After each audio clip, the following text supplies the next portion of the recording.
I've got this game.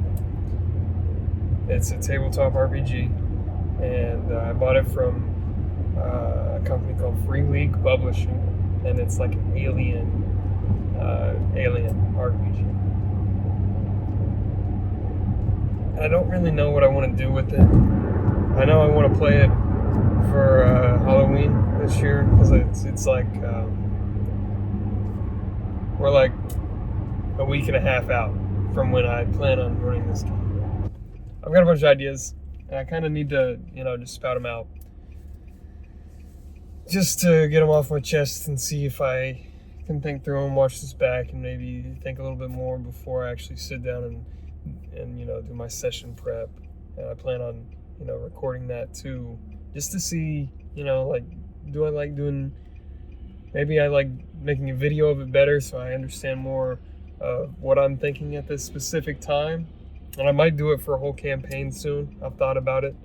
It's Halloween, so obviously there's going to be a lot of tension, a lot of scares, and just generally, like a lot going on at once to try and, see if we can freak out the players, that is.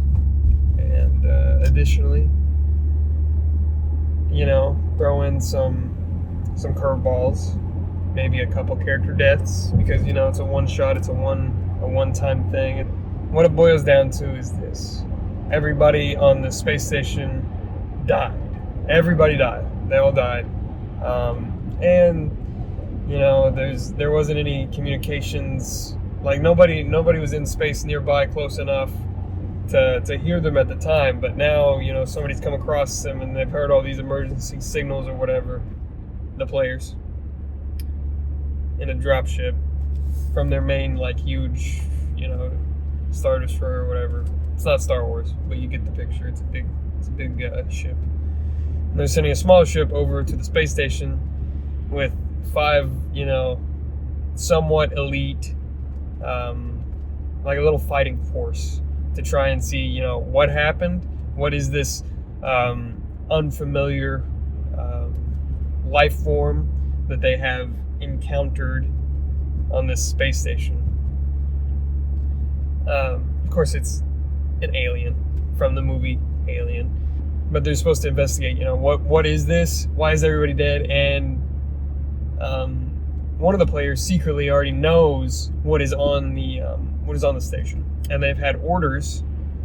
This has just added a little bit of flavor, a little bit of tension in there.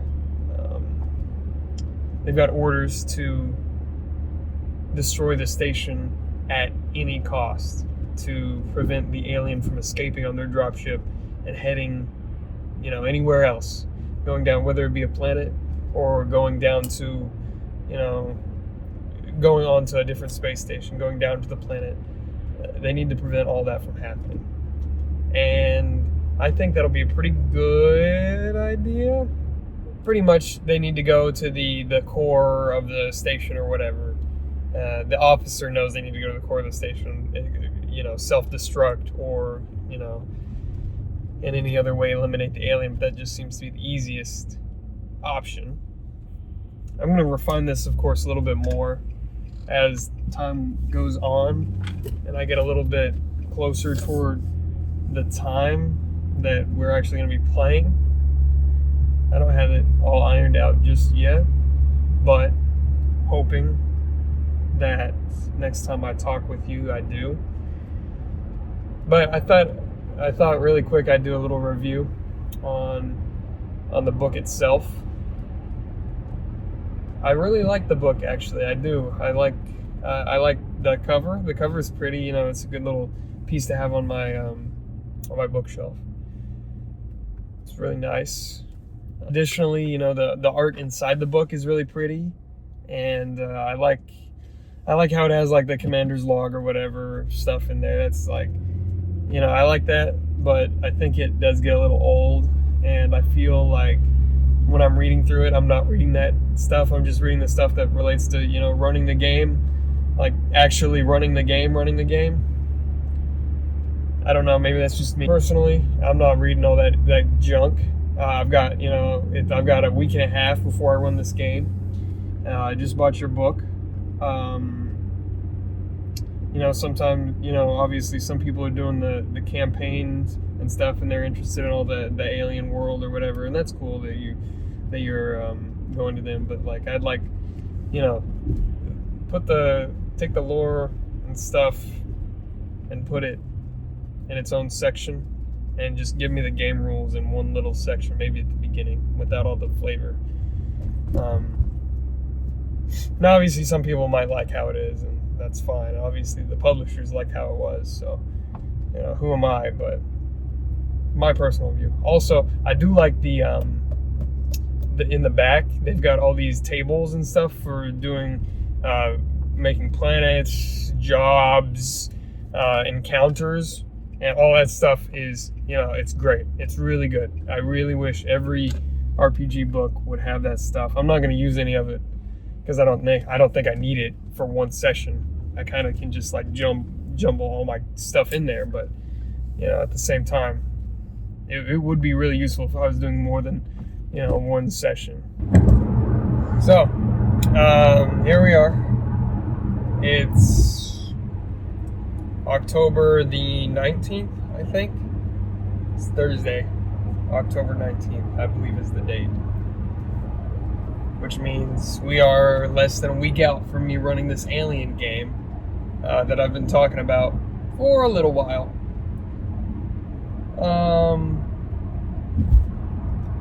How far along in the process is the video for my actual session prep? Well, I haven't even done my session prep yet.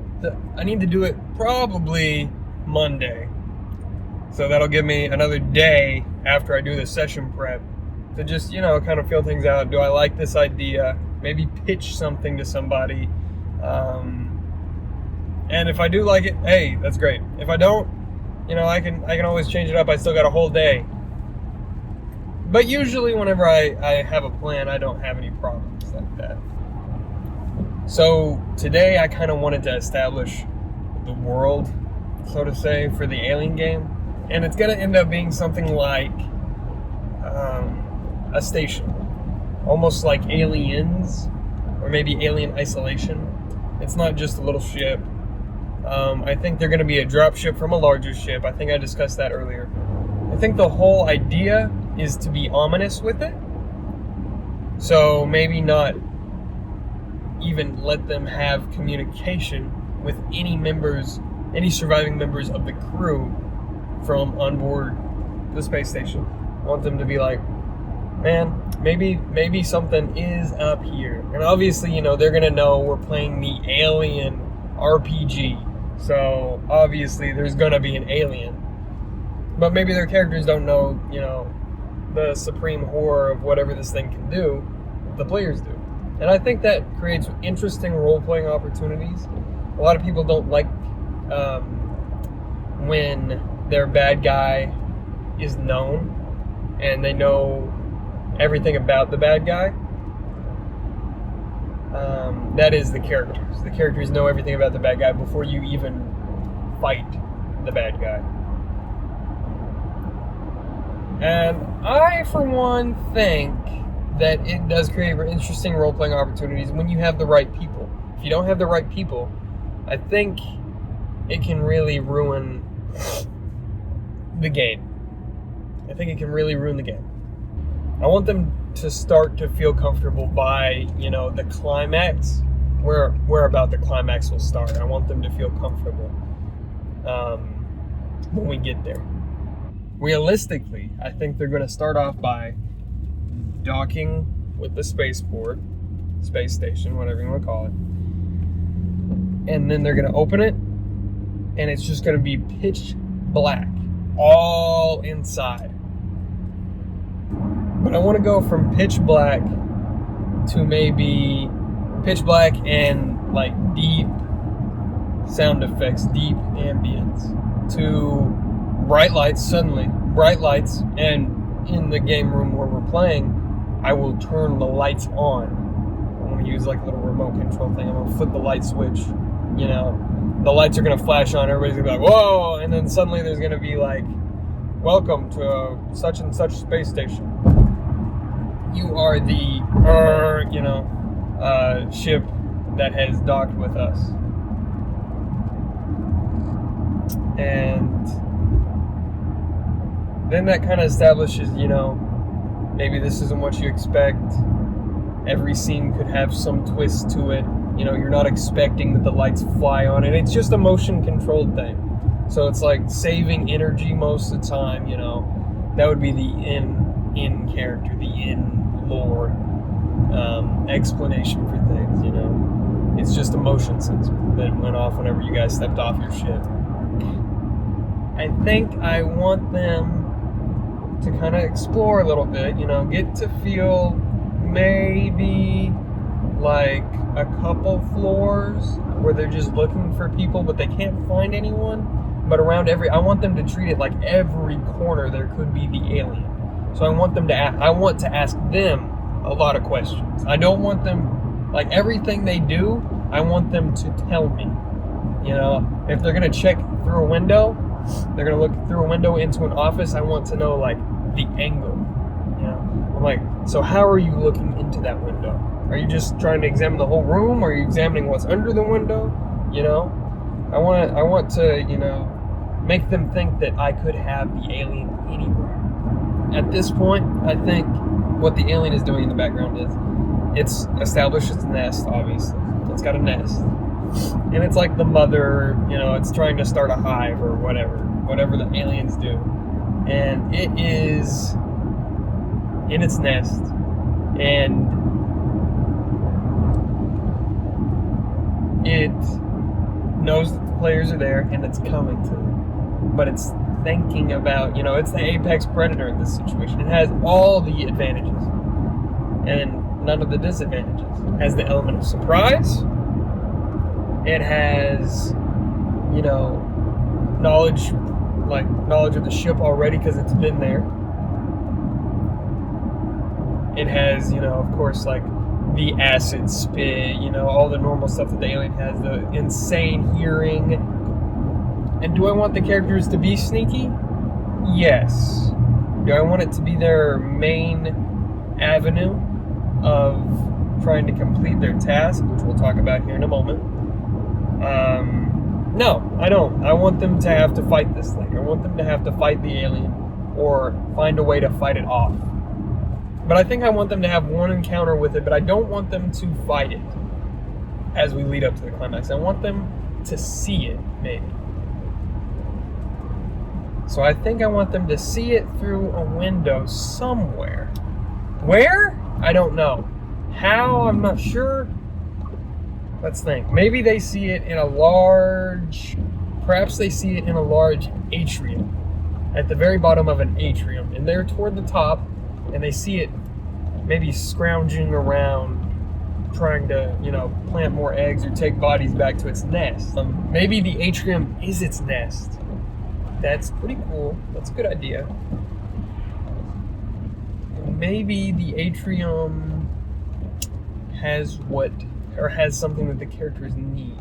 Or maybe they have to go through the atrium to access the control center of the station, perhaps. And this is where they would want to be able to self-destruct, like initiate the self-destruct sequence of the space station, which I think is their ultimate task. Something like that. Really, their ultimate task is, and this is not known to any of the players besides one at the very beginning, the officer. And I'm going to tell him to keep it a secret for as long as he can throughout the game. And maybe he should keep it a secret until they get to the main battle station, the main control area. So what I'm thinking is this. They see it down below, but they have to go down more floors, probably 3 more floors, and meanwhile, the alien is going to hunt them the entire time. This is probably the climax, and it's going to chase them straight out through the atrium. They're going to find a way into the cockpit, or the control center, sorry. They're going to find a way through the atrium into the control center, the main battle station, and this is where they make the discovery that they need to destroy the space station. Now, one of the characters has a personal objective thing where it's like, this is why you're here, or this is your main goal this session. Find information about your sister who was on board this space station. You know she was here. find information about her, find out what happened to her, and bring her back alive if you can. If they haven't done this up to this point, because the med bay I think is going to be on that same bottom floor as the atrium. If they haven't done this to this point, that person should be upset and be like, no, we can't destroy the station yet. I have to find my sister, and I'll let them name the sister. It doesn't matter. And the characters are going to be assigned randomly. So there you go. That's the little, the tension is there. Additionally, the officer that is sent by, the corporation or whatever, and the dropship crew captain are at odds. So they don't like each other. They're rivals. And they don't like, the dropship crew captain doesn't like when the officer commands his crew around. But I'm going to set it up as so that the player that plays the officer, will do that.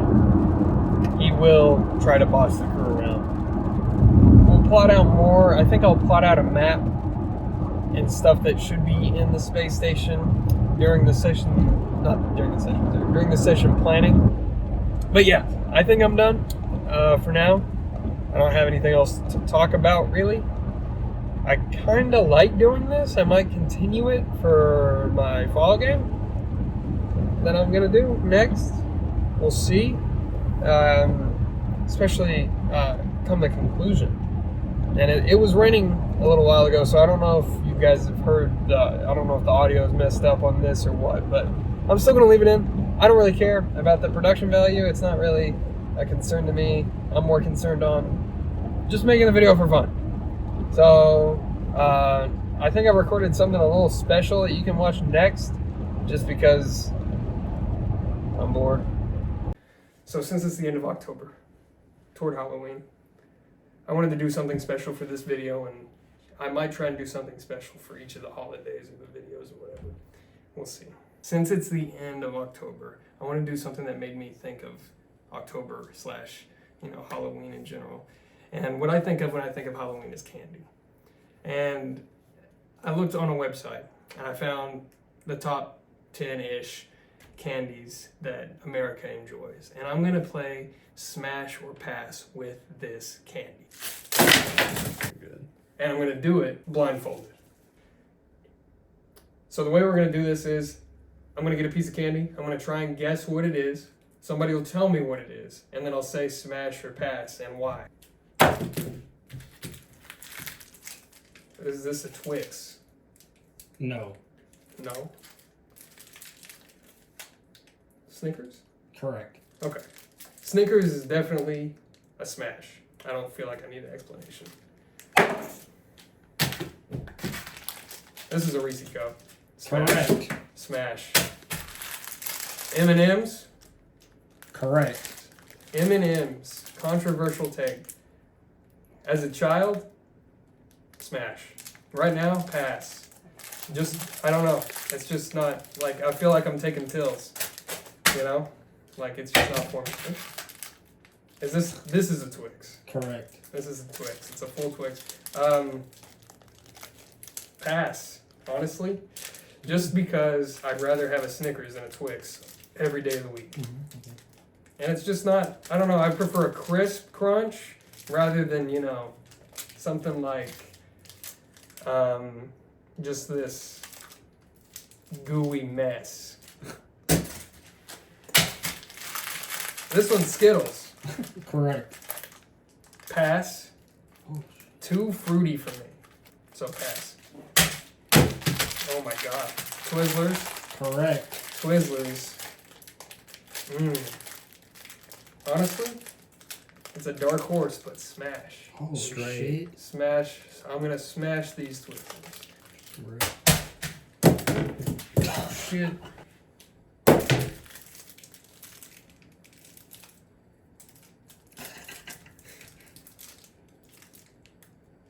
This is a Three Musketeers. Correct.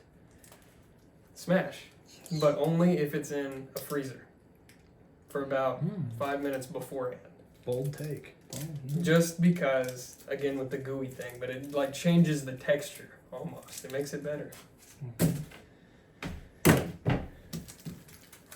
This is a Kit Kat. Correct. This is my ultimate favorite candy. Yes. This is the hardest smash of all time. How do you eat it? Like this.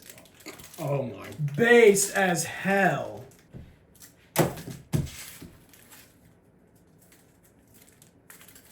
This is just a regular Hershey bar. Correct. And a Hershey bar I'm going to pass on. Simply because I feel like I can shoot higher. I can go for higher than average, you know. I can get better than a 5 out of 10 on a Hershey bar. Like, I can just get a Kit Kat. Maybe even for cheaper. And they're just, I don't know, it's just too bland. It's too normal, you know. I like to stand out. In conclusion, I would smash the majority of candy. All right, well, it's time. We're here, and I'm going to put this session preparation sheet together. I really like this style of preparation. It just suits me. It helps me fill it out pretty quick. If we're in the middle of a game, in the middle of a campaign, I can usually get this sheet done in about 15 to 20 minutes. No hassle. Sometimes even as short as 10 or 5. Sometimes I don't even use the sheet. Sometimes I just know what I want to do. We're going to go through the Alien one-shot right now, session prep. I've got some cards here where I'm going to draw out some maps here in a little bit, but we'll see. Let's just start off session name. You know, it's the Alien one-shot. It's the Alien one-shot, you know. Session 1, date of play, I think it's going to be 10/25, I think is the date. Next Wednesday, 23. So I'm going to go through and explain real quick what this is. It has a name. I've forgotten the name. I stole it from a guy who uses it all the time. I'll have to figure that out, and I'll put his name here somewhere on the screen where you can go and see what he does and how he does things. Basically, the retired column would be for stuff that's already happened in the game. And I'll explain this more if I do this for a longer campaign. The retired column we're not going to be using today because it is a one-shot. Immediate. This is stuff that is going to happen at the beginning. So we're going to do introductions. Introductions will be pretty simple because I've already made the characters. I pretty much understand all of their motivations, and I feel like I can explain them effectively to the characters. Of course, usually it would be the characters or the players introducing their characters. Not this time. It'll be me introducing them to each other. But that'll be like the first, 30 minutes or so. Just trying to figure out what the characters are, explaining the name of the game, etc. Okay, and then they will go on to the dropship, which will show, they'll basically, there's one that's a pilot, and then the others, there's a soldier, there's the crew captain of the ship, there's a medic, and then there's the officer from the corporate. And then they'll have the docking, where they dock with the space station. We already talked about this when we were in the car earlier. So they'll step off the dropship, the motion sensor light comes on, computers come to life all around them, and then they are kind of shell-shocked. They're like, whoa, this was unexpected. After that, they're going to do a little bit of exploring, so that'll be pretty easy going. That's going to be mostly up to the maps that we make. So in the one-shot, immediate is the things that happen at the beginning. The close is like the rising action into the climax. The distant is toward the end. Dangling, we're not really going to have anything besides maybe the alien. And of course, maybe a nest. And then also the medic's sister, which I discussed earlier, I believe. Dormant, we're really not going to use in a one-shot. And I never really go through these in order, as you can tell. I think it's easier to just kind of pop things in where you want them. So distant at the end is, of course, escape or death. We know that, that's going to be the end of the game. In close, the rising action, I described earlier, I want them to see the alien through a window down into its nest at the bottom of an atrium. So I'm going to write window scene here. I know what that means. So that's going to be a big part in and of itself. I'm going to section that off. Then after that, it's going to be about reaching the nest. Well, it's actually going to be about reaching control center. So they're going to want to go down into the control center, which you have to go through the nest to get to. And then, of course, you want to have encounters / the alien hunting the whole time.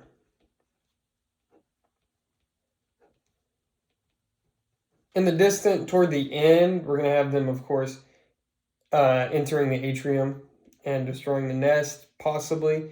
We want to know if they are going to self-destruct the ship after all or not. I want them to have, maybe just a little bit of... I want there to be a little bit of tension in this game. I want them to really ponder whether they're going to actually self-destruct, listen to the officer and self-destruct this space station or not. I don't want them to just think, oh, this is the main goal. I want them to kind of be able to choose what they want to do. Here's a couple things I want to do. So, of course, the checklist is here. I usually do like 3 bullet points for the checklist. And then sometimes I'll do up to 5. Usually, I don't go over 5. And one of them usually ends up being a recap anyway, which we won't have to do during this one. So 3 things I want to happen during this session, during this one-shot. I want tension in the beginning. So I want, them to think the alien could be anywhere. Where is it? Should we be scared? I want them to hear noises way off in the distance that are just not human at all. I want them to see bodies around where, this is a tragedy, something bad has really happened here. Then I want them to have the window scene, and I want the alien to hunt them, like stalk them throughout the ship and throughout each area.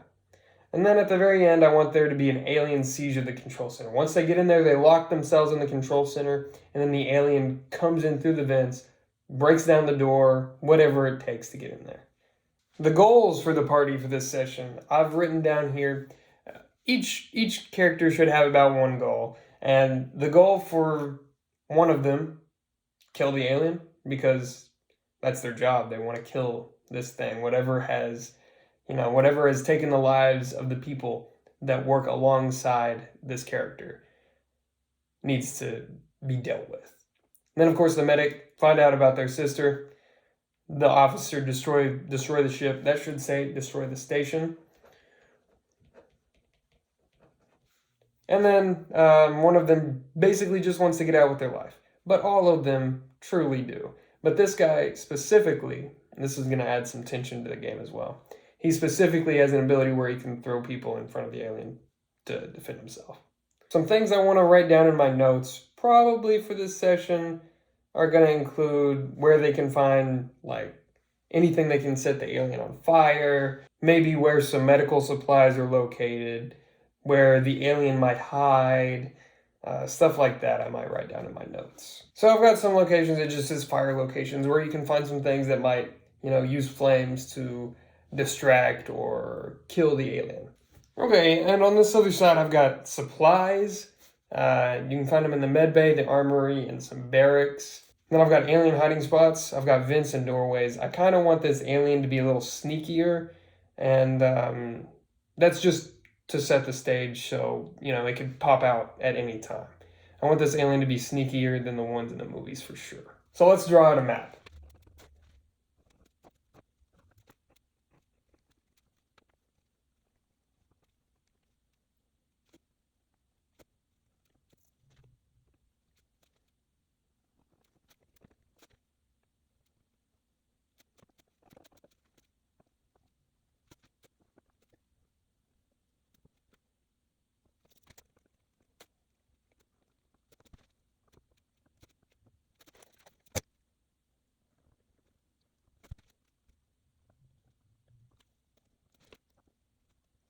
Okay, so I think I'm happy with this. You'll probably have some trouble reading, so I'm going to try and explain. There are 4 levels to this station. It's a small one, so obviously it's not going to be giant. I'm not going to make a full map. I'm not going to make a full floor plan. I can do that using this during the game. So they're going to land up here. There's going to be the maintenance area here. This will be stairs down to this next floor. Of course, you come down into the barracks and the cryo sleep area. Of course, this is where you might see the window scene if you choose to look down in there. You go down to floor 2. And then you're in the kitchen, canteen, and commons area. You can go down again. I think this will be where the alien starts to hunt them, up in the kitchen, canteen, commons area. Of course, there are hallways and stuff leading all throughout this, so it's not just walk straight into the kitchen. It's also the canteen. Walk straight into the commons. You can walk straight down. No, you have to go through hallways. Then you come down. This is where the armory is. The armory is going to be locked. I've also decided that. You can try and break in, but the alien following you is going to make it hard. The atrium, this is where the nest is. You go through there and you can get to the control center. Of course, this is only going to be a 3-4 hour game. I'm not planning on making this too crazy. I don't want it to be too complex to where they can't figure out where to go. I don't want to waste time. I want to have fun. This is my prep. I'm done. So the alien game went pretty well, all things considered. We did a lot. I changed a lot on the fly, as I assumed I would. That's just kind of how I operate, really. So originally we said there was just a few things on each floor when I showed the map. By the end, the map had changed and it ended up a little bit like this. Floor 1 had the landing bays, maintenance, and a common room. Floor 2 had the barracks, a security room, and like a rec room. Floor 3 had a kitchen, a canteen, and shops. And floor 4 had the atrium, the armory, the control center, the med bay, and generators. And in the beginning I figured it would be cool if they could somehow fix the power on the station. So in the maintenance area, it showed that the power could be turned on, but it is currently off. There's an error in the system, but the auxiliary generator is online. It just has not been routed into the main power supply, if that makes sense. Just as I thought, the players in my game took their characters in stride and really, they made a go at it, and they made a go at each other. And particularly the officer, played by Damien, was brilliant. Of course, everybody else played their role to a T. So, but I took him out at the beginning. I took him aside. I said, "Hey, you like to do these things. The other characters don't like when you do these things, but he likes to do like these evil. He likes to be a little evil in the games." So, he took that and he ran with it. And the officer, of course, was the one who was supposed to destroy the space station, which he did in the end. He did a great job playing through everything like that, I think. I think it was great. They all did great. They all did fantastic. They all showed their own personal agenda in their own ways. Of course, the officer did not care about anybody, so props to him. The medic searched for his sister pretty much the whole time, stepped away from the team to do so. Props to him. The pilot, played by Wade, of course, was supposed to be a scummy piece of shit, and he was. So, he was doing self-preservation like that the whole time. Props to him. Finally, like the dropship crew captain or the crew chief or whatever, was trying to keep everybody alive and complete the mission, as a crew chief should, while trying to mitigate the power that the officer had, and he did a good job of that. So here's how the session went, for the most part. They landed. They were scared by the motion lights, and I put an android in the maintenance bay, which they were scared by. There was also a rat that jumped out and scared one of them. So it was kind of freaky at the beginning. I put in every room there was something, to establish that there could be anything anywhere. On floor 2, they had the barracks where they saw a severed leg, and they saw kind of like acid spit that the alien would use. And they saw this horrible, goopy, yellowish green slime, which they knew was not good because it made the leg sizzle. Then they ventured by the security room, and they saw this goop in the security room. There were metal bars covering the windows. They continued on to the stairs to go down to the next floor. And then when they came up on the stairs, they saw that the goop was all over the stairs. So the officer commanded one of the NPCs that was on board the dropship to start going down the stairs. When he walked into the goop, the acid in the goop made his boot begin to melt off, and it got through to his skin. The medic stopped this, of course. They then heard footsteps coming from down the stairs and saw something peek around the corner at them before scurrying away. That was their first little encounter with the alien. So I did do a little bit of research, and I figured the alien mostly uses pheromones to detect people, but I made my version of the alien more use hearing. It was black with white splotches all over it, so it was kind of, defected, if that makes sense. But it mostly used hearing, and I think that added a whole layer to the game. They then ran away after seeing this thing peek around the corner of the staircase at them. They cut their way into the security room, where there were 2 vents that they noticed under which the goop was. And they noticed that the vents were busted open. So they noticed that there's some elevators in there, there's some information that the officer wants for his crew, and then they hear something in the vents. This was a very tense moment, and it was their first encounter with the alien, really.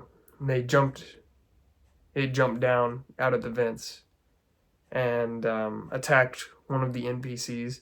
I had the alien breathing sound effect playing in the background the whole time, along with tense music to add to the scene. The scene did go well. The NPC did get attacked, but that was just because he yelled. And then they kind of scared it off after it got shot with a shotgun.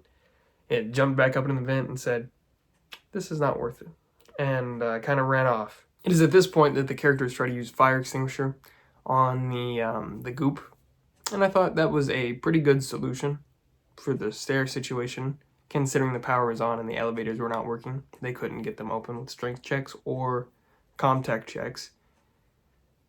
So I allowed it to pretty much make it passable if you use the fire extinguisher on the acid.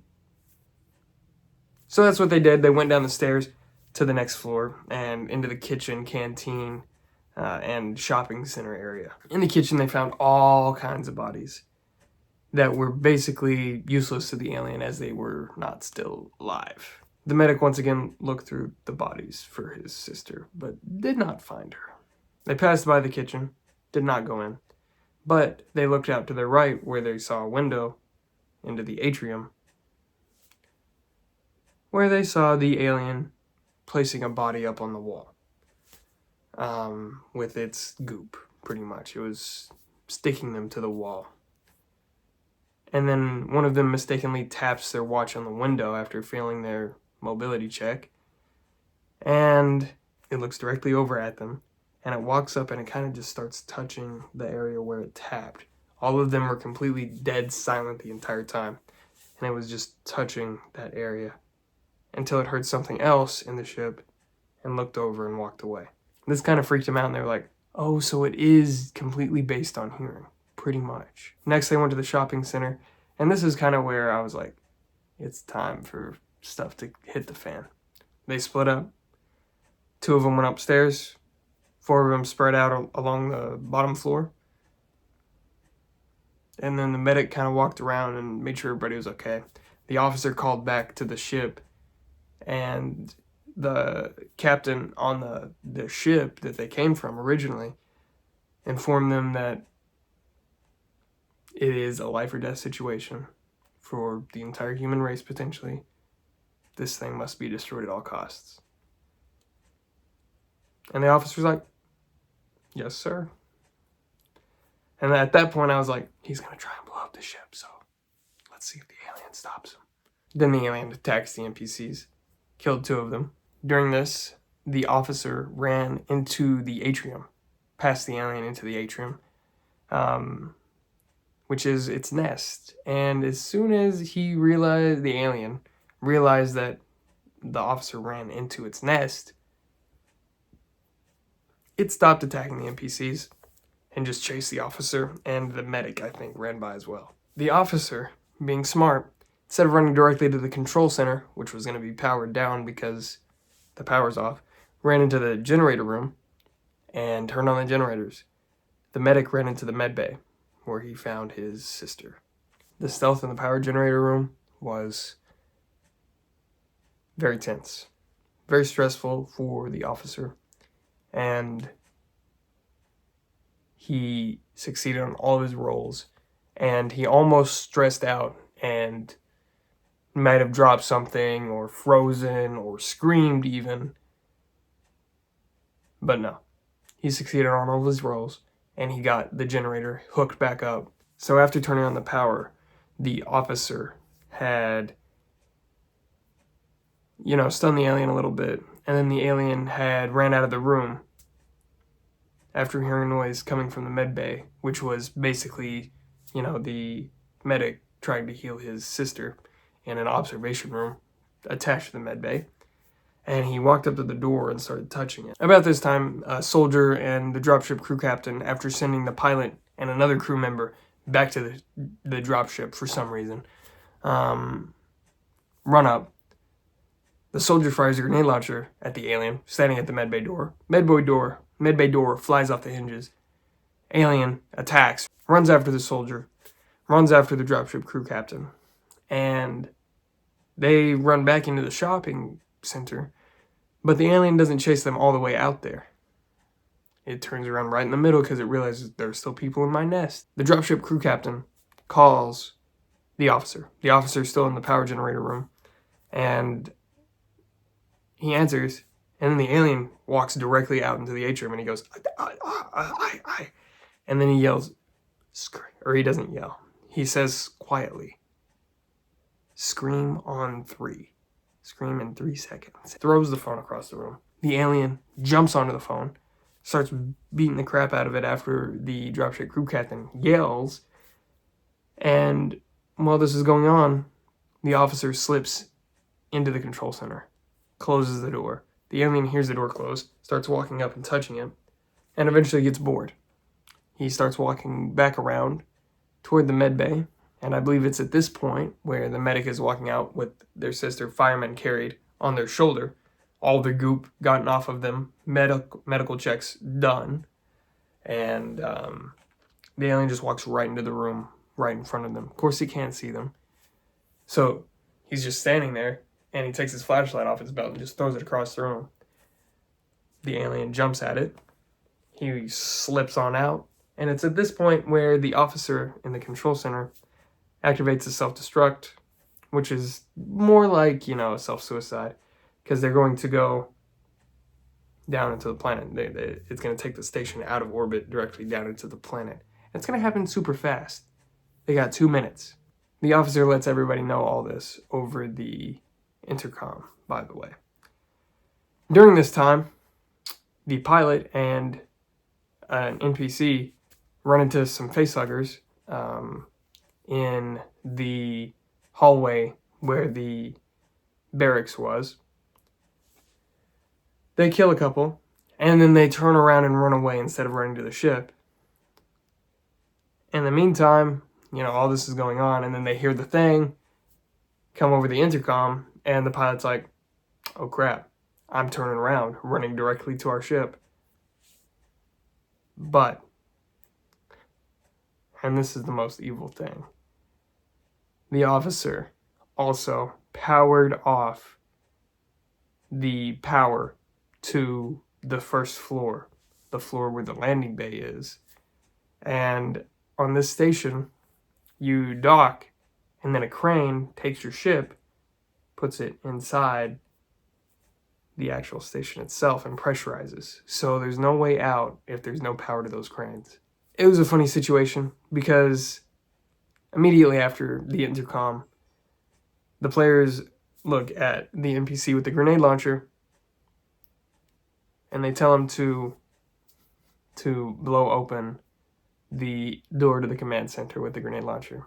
So he does, and then the alien runs in, and at this point, the officer is so completely stressed out, he rolls on the panic table, because he fails his roll. And then he screams. So I said, what does it sound like? And he screamed. And then I played the sound effect of the alien jumping on him, and it pretty much just killed him there. In that game, technically, whenever you go to 0 health, you don't die. But I figured, you know, this is the end of the game. You're dead. You die. The alien kills you. And I felt like it was a fitting end for the officer. He sent all the data from the station back up to their original ship. He completed all of his objectives. He died for the Weyland-Yutani Corporation. The rest of them did too, ultimately. A variety of hijinks happened during those 2 minutes before the space station tragically collided with the planet below. But it was fun. It was a good time. It was truly a good one-shot. I don't really run one-shots that much, but this time it was pretty fun, and I might play it again. I might do another one just like this. But yeah, I did enjoy kind of going through my thoughts and filming how I think about things throughout, you know, the different times before I run the game. And, you know, maybe it shows how thoughts can evolve, not just during prep, but also during the game. And I think the most important thing is just to be good at improv. You can't prepare for everything, so just be prepared to go with the flow is the best tip. But also, you know, kind of, you're only going to get to that point where you can be good at improv with experience, so you should just play the game. Just play the game. It doesn't have to be a specific one. Just play any tabletop RPG, because you'll get better at it. It's so much easier after you play it once. And then it gets even easier when you play it twice. The entire point is to put something in front of the players that they can immerse themselves into. And now I'm just rambling, but in conclusion, I liked making this video, and I'll probably make more in the future. So, subscribe.